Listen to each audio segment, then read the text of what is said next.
Matthieu, chapitre 7, et le verset 8.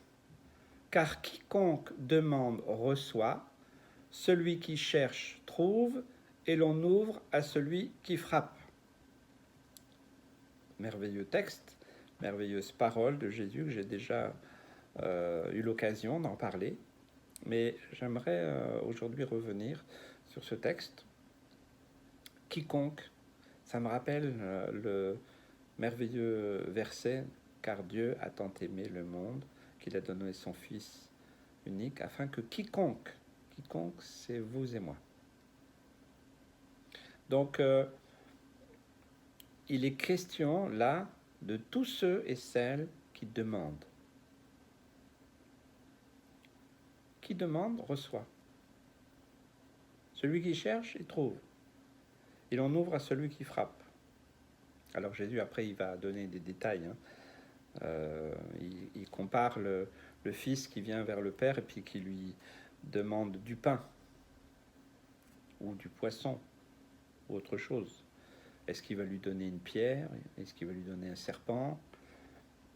C'est toujours dans la dimension de son amour et de sa parole et de sa volonté aussi. C'est pour ça qu'il faut faire attention. Certains pensent que du moment où je demande, je dois recevoir.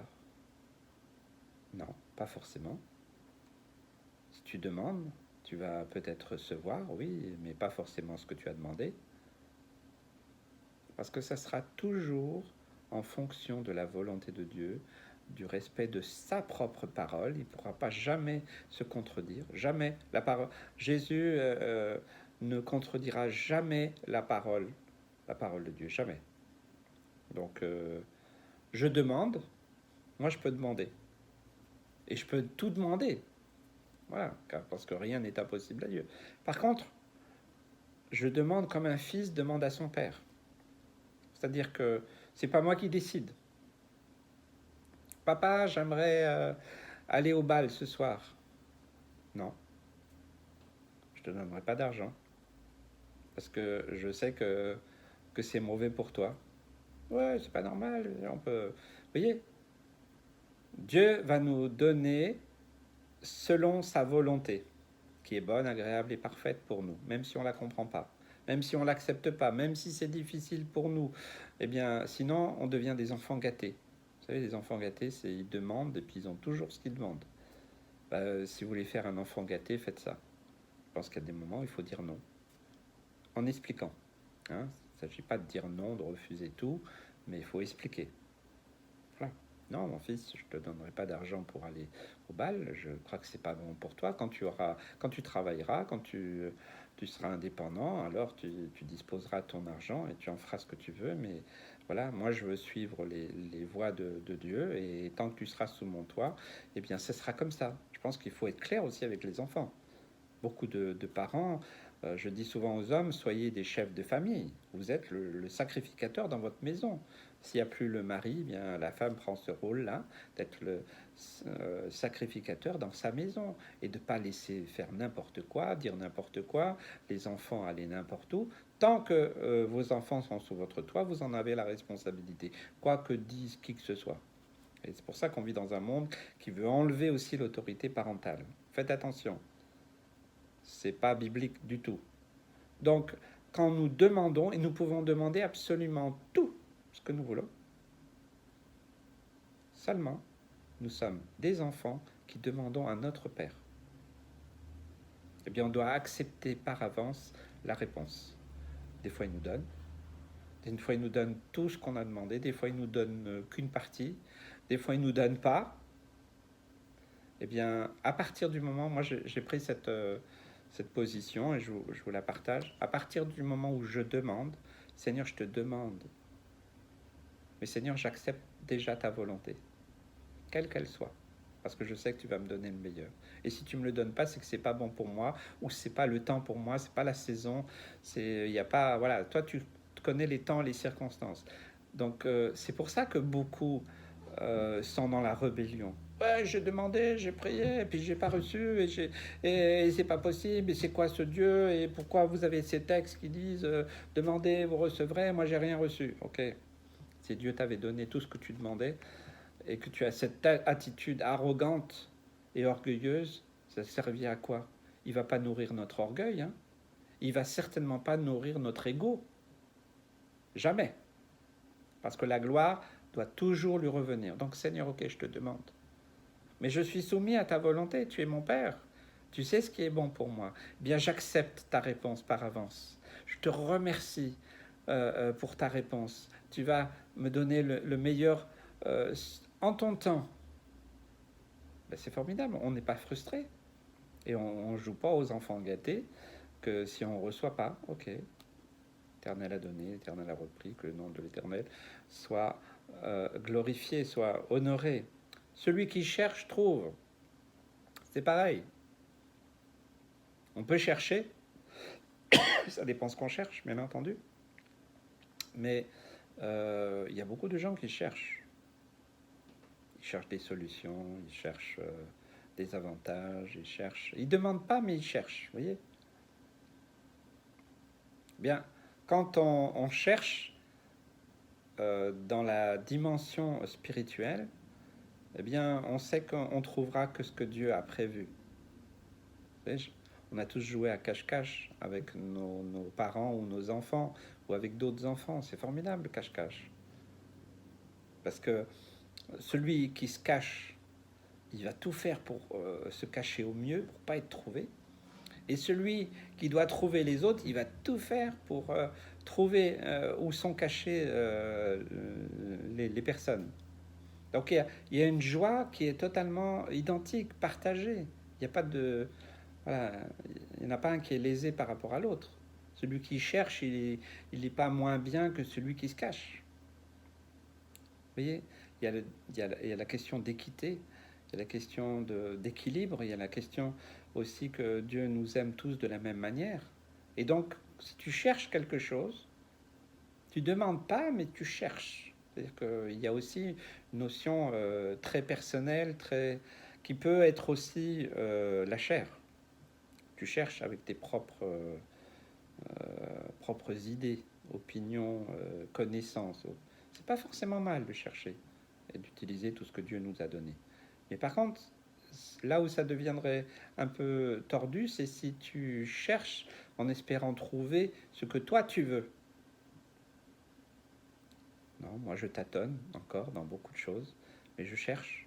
C'est-à-dire que je reste pas non plus là, contemplatif sans arrêt. Non, ouais, je cherche aussi. Ouais. Mais cette recherche, elle est soumise à mon Père. Il me fera trouver ce qui est nécessaire, ce qui est utile. On raconte cette histoire de celui qui cherche les diamants. Il y en a deux qui cherchent. Ils cherchent.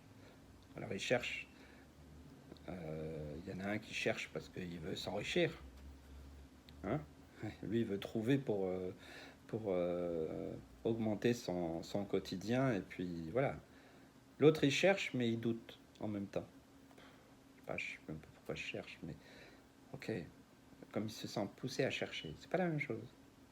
Et puis avoir deux attitudes juste à côté de on va dire, de l'endroit où tous les diamants sont logés dans la pierre. Eh bien, il y en a un qui peut renoncer. Vous savez, quand on cherche, des fois, ça fait... ça nous confronte à nous-mêmes, à nos limites, à nos erreurs passées, à nos échecs. Et puis, voilà, du coup, il y a le doute qui peut venir. C'est aussi une épreuve de la foi. Voilà, des fois, quand on cherche, il y a le doute qui peut venir. Il y a le découragement qui peut venir. Et puis, des fois, on fait demi-tour. On arrête de chercher. Ouais, ça sert à rien, c'est pas la peine. Ok, on abandonne. Et puis, il y en a d'autres. Peu importe ce qui se passe, ils vont continuer, ils vont persévérer, ils vont continuer à chercher, et peut-être l'autre il s'est arrêté à 5 mm de la zone où il y avait les diamants, et puis il va tout perdre.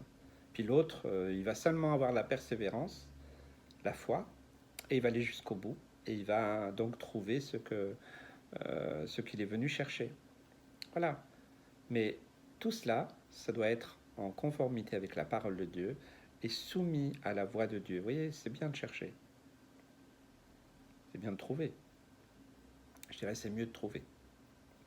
D'ailleurs, un jour j'avais écrit un petit post, vous savez, on dit souvent que le Pôle emploi, il vous aide à chercher un travail. Alors, moi je dis, je trouve que ce serait quand même mieux que Pôle emploi nous aide à trouver un travail. C'est mieux de trouver un travail que de le chercher, parce que chercher, on peut chercher longtemps. Hein. Et des fois, c'est très décourageant aussi pour ceux qui cherchent un travail, ceux qui cherchent une situation. Voilà. Mais c'est mieux de trouver. Eh bien, nous pouvons être dans cette condition de trouver, selon la parole de Dieu, parce qu'on ne cherche pas avec nos efforts, avec nos capacités, mais simplement, on cherche à trouver ce que le Seigneur lui a déjà préparé, puisqu'il est écrit aussi dans la parole de Dieu qu'il a préparé des œuvres d'avance. Mais je crois aussi qu'il a aussi préparé des bénédictions d'avance. Il nous a fait des promesses. Donc il ne suffit pas de les chercher, mais surtout de les trouver. Et on peut les trouver grâce à la parole de Dieu, grâce à ce que Dieu nous a donné comme instruction. Puis le dernier point, frappez et l'on vous ouvrira. Personne n'admettrait que quelqu'un puisse rentrer chez vous sans frapper. Ça se fait pas. Hop, rentrer, tac, il rentre, il va dans le frigo, il ouvre, il se sert. Vous seriez quand même un peu surpris, mécontent, et puis ça va pas forcément bien se passer. Mais si l'autre a vraiment ce culot, peut-être vous ne saurez même pas quoi dire. Non. Il y a aussi la politesse. Et ça me parle aussi de qui est Dieu, qui est le Saint-Esprit, qui est le Fils. Je vois ça comme un gentleman, justement, il ne ferait pas ça. Jésus frappe à la porte de ton cœur. Il ne va pas ouvrir. Il attend que toi tu ouvres. Il va frapper. Hé, mon ami, est-ce que tu vas m'ouvrir la porte? Et il va attendre que toi tu ouvres, parce que la poignée, elle est que de ton côté. J'aime cette pensée-là. Si on frappe, on va ouvrir. Mais c'est toi qui décides d'ouvrir. Et c'est vraiment Dieu qui frappe à la porte de nos cœurs. Il ne suffit pas simplement de demander. Il ne suffit pas seulement de chercher, de trouver. Mais aussi, ce que Dieu fait, c'est frapper à la porte de nos cœurs. Et nous devons avoir aussi cette attitude quand nous témoignons. Frapper aussi au cœur de ces personnes. Mais surtout jamais de forcer la porte. Ça, c'est vraiment mauvais. Dieu nous donne des instructions dans sa parole. C'est tellement riche.